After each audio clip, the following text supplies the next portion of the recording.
Hello and welcome to Clay to Canopy, the show where I attempt to make just about everything from the ground up. And welcome to the 2025-2026 Winter Wearboard Workshop, where we are working on all things clay.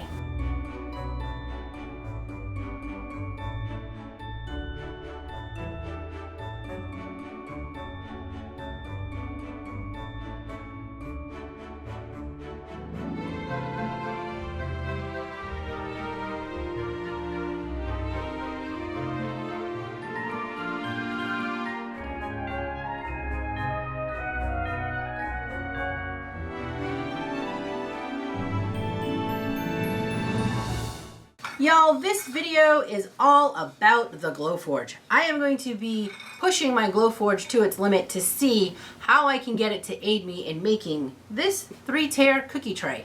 So come on, let's do this. The steps on how I make my templates to be cut on the Glowforge for these dinner plates. And these were super easy to make. I'm going to be making 3 sets of these, a 6-inch, a 9-inch, and an 11.25-inch plate, because that's the largest I'm going to be able to get for the Glowforge. I have a Glowforge Aura, and the Glowforge Aura fits a 12 by 12 piece of wood, and it will cut just within the margins of that. This background is actually an 11.5 by an 11.5. I'm just going to take my circle here. I have a circle tool open and I'm expanding it into a shape, and we're gonna do 11. We got 11 and 1.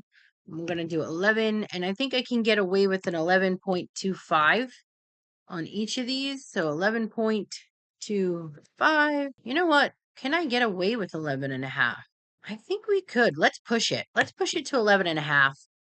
And I'm gonna make this fill in black and get rid of my points because I don't need that. If I have a solid black background, it'll be a much cleaner cut. And then I'm going to go ahead and pull a second circle, but this time I'm going to change my fill to white so I can actually see it. And here we go.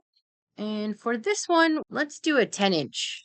I'm going to move this circle to the center point. It'll click. There we go, center. Okay, so that is too shallow of a rim for me. So we're going to take this down to a 9. So if my exterior plate is 11.5 and my inside circle is 9 inches, that leaves me, let's see, what is the difference? That's a 2.5-inch difference, which leaves me 1.25 inches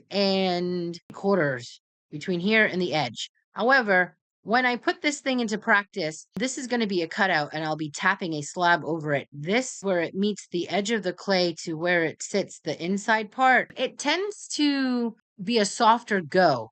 So this bottom is actually, the rim will end up being much larger than it needs to be. Okay, so I'm going to go ahead and save this as an SGV file. So save as, we're going to make this an SVG, and I'm going to make sure that this is on my desktop. And I'm going to save this as the bottom tier plate. This is saved, and I can go ahead and open up my Glowforge. All right, I am on the Glowforge dashboard. I'm going to click Create Design, and I'm going to upload that one that I just created, bottom tier plate. And let's see what this looks like here on the Glowforge. Okay, so now I'm going to change my settings. I will be cutting this on thick bass plywood. This is the setting I'm using for 1/4-inch plywood that I bought at Home Depot. I picked up some sandy ply that works best on this thick basswood setting. So if I change these out from engrave or whatever it initially wants to do to a cut, you can see that this is what it's going to cut.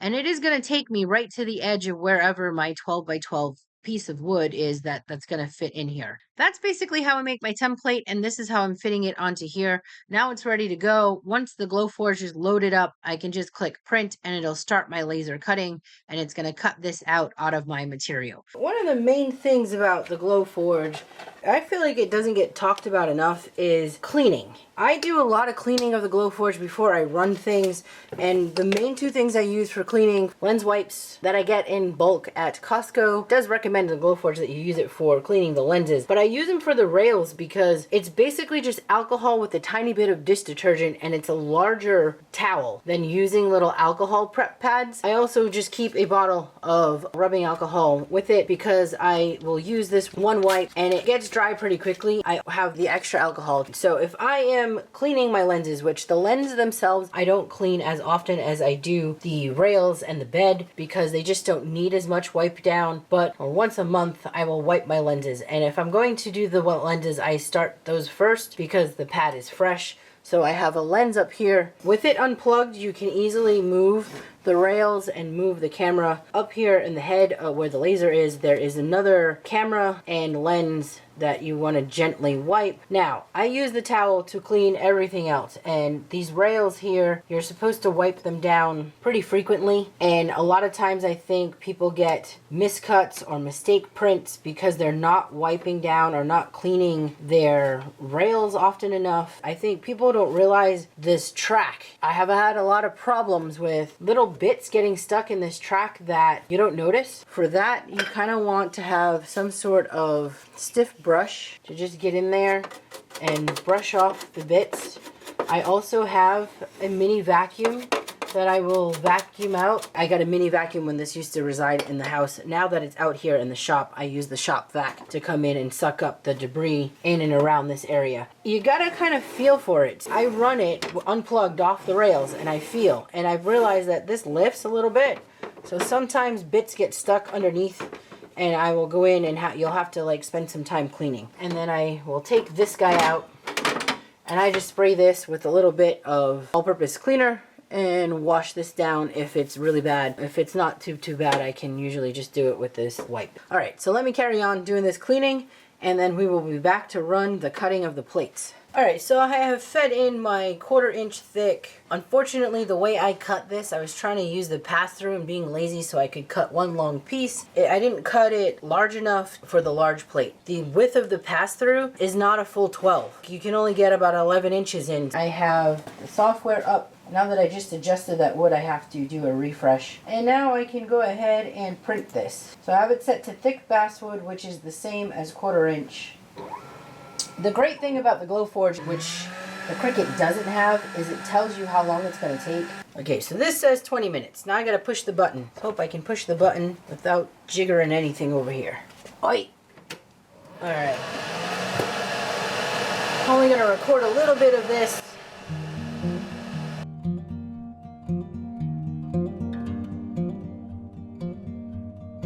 Moment of truth, sometimes it does not fully cut through because this setting is made for the Glowforge material. I have tinkered with punching my own cutting settings and it doesn't always go so well. Well, looks like we're pretty much there. Coolio, coolio, coolio. Alright, so this was the medium one. I'm going to continue my cutting. I do have a bit of sticking up here. That'll be alright. I will just take an X-Acto knife on the back side. So here at the top, I'll just take an X-Acto and finish the cut. I decided that I want to put some sort of border around the outside edge, and I want to see if I can push the Glowforge to cut out some stamps for ceramics. And we're going to do that on acrylic, but I purchased these SVG files from Etsy. This is one pack. I've been messing around with trying to blow up these frames, and they don't quite really get there in terms of this 1-inch border. Blowing up the border blows up the thickness of these leaves way too much. If I separate these little individual bits, they'd be a little bit more in tune with the size. So like this size of bits would be great. I don't need all of it either because this pattern repeats. So I'm going to separate these, try and break these up. And if you go over to your layers, you can sort of break up each layer and it'll highlight where they are. And then you can do this thing where you hide the layer so you can get a sense of like what's left on the board. So what I'm going to do is I'm going to actually shut down a couple of these whole layers. And I think one section is everything just rotated. I can potentially delete out all of those layers because they're all the same. This size, I think, works for me. These will look good on the plate if this works. I have no idea if the acrylic will be too fine. I'm concerned about this veining when it's cut in acrylic, if it'll be too delicate to pick up. Copy and paste, and then file, save as stamps for plates. Okay. Opening up the Glowforge, I want to see what this looks like in terms of the cutter space. So create new design, upload, stamps for leaves, open. All right, so I'm gonna use, I think all I have is Eco Acrylic. See, that's the only thing I'm concerned about in these leaves. So everything else looks okay. These berries do look a little odd. I don't know if I can get the veining to work on these leaves, this tiny, in acrylic. Because if this is my field, that's how small those are going to be. I think this one will be okay. I feel like I need to do a little doctoring. You see how this is all separated? I need it to be all one piece so it doesn't end up getting all chewed up in the Glowforge. The same is going to happen with some of these. So I'm going to spend some time, I think, going back into this. So I think the thing to do is to thicken these lines a bit. It'll change the design slightly, but at least it's cuttable on the Glowforge. All right, so after making some modification to the lines on my stamps, I went ahead and cut out all of the pieces in acrylic, and even this tiny fine veining did so good on the Glowforge. All of this tiny little veining, I was able to get a really fine line, and the pressings come out so crisp and clean. I am so pleased, so pleased. These just look so freaking awesome. Ah, look at them. Oh, amazing. The possibilities that have opened up by me using this Glowforge, I have like so many new thoughts about making these custom stamps that I can backfill with some slip, and I'm going to probably do that with some of these plates. So I did 2 sets. I did the set of the cookie cutter plate 1, and then the set of what will be traditional wreath. Where the heck are my holly leaves? Here we go, this one. This one turned out really great. Look at that.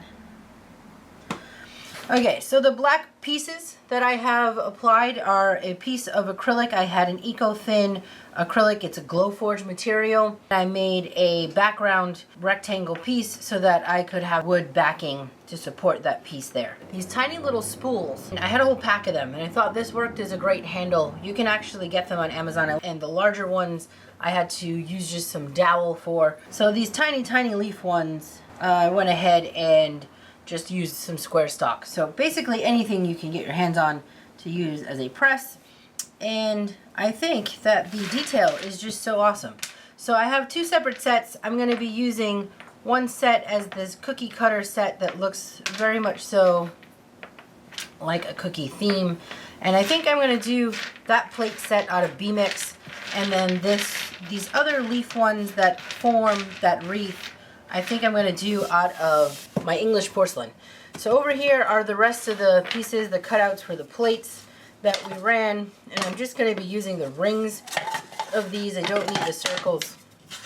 I can set those aside. And I'm going to be rolling out some slab to go over the ring bits.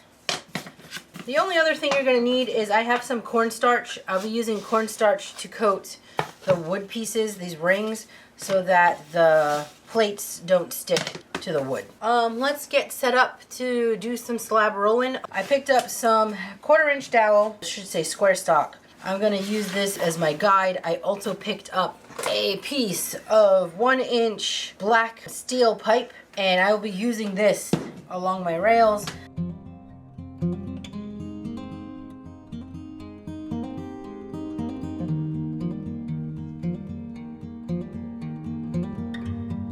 Run a finger, clean up my edge. I should have made a template for center point on these. I'm gonna have to do that. I think I'll do it out of paper because I need to drill the center point hole for the kit. So the kits I ordered, I got different colors in the kits, and I'm gonna go with, I think, this very cheesy gold for one of them, and then maybe the black or silver for the other ones. I bought the cheapy kind because I haven't done this before and I just wanted to see what it would be, and you can get these in a better finish. Alright, so now I have to make the very tough decision of how the heck I'm going to go about stamping my wreath thing. Whoa, this is too difficult. 1 holly leaf, 1 holly leaf, set of berries. Kind of like that. Alright. Alright, I'm going to continue to add border to these plates, and this is going to be the same process for the other 2 plates. And then I'm going to sort out how the heck I got to drill that middle point. I am going to use this drill bit. I just got to figure out the center. And I think it's just going to be a matter of taking this circle, tracing it onto a piece of paper, and folding it 4 times till I get a center point. This is the first set of plates. They are ready to go for the kiln. So I'm going to leave them right on these templates until I get them into the kiln. Unfortunately, I have one set did not turn out. The cookie cutter set did not turn out. And I was just playing with some rigging. This is not very secure. I was just trying to get a feel for the look. I think I'm going to switch this one out to the silver here that I have instead of this gold. Gold is a little kind of cheapy looking for me for this kit. I did buy one of the cheaper versions because I wasn't sure if I was going to like this whole system or not. I do think that it is worth another go remaking some of these plates, and I did purchase some paints. I've used these before in another project. I've used the bronze. This kit had multiple different colors and some gold, but I think I'm going to be making another go at these plates. And I should point out though, when I did make these, it was incredibly humid the day that I did these, so I totally get why these warped the way they did. I will eventually have another go at making these, but my schedule has been crazy insane, and I definitely will be using the idea of the stamps in the future. I am satisfied enough with my results. Okay, so I'm gonna go ahead and put this one together. So there you have it. Nice little stand. I'm gonna get that propped up. I'm really happy with the quality of these pressings. They look so good.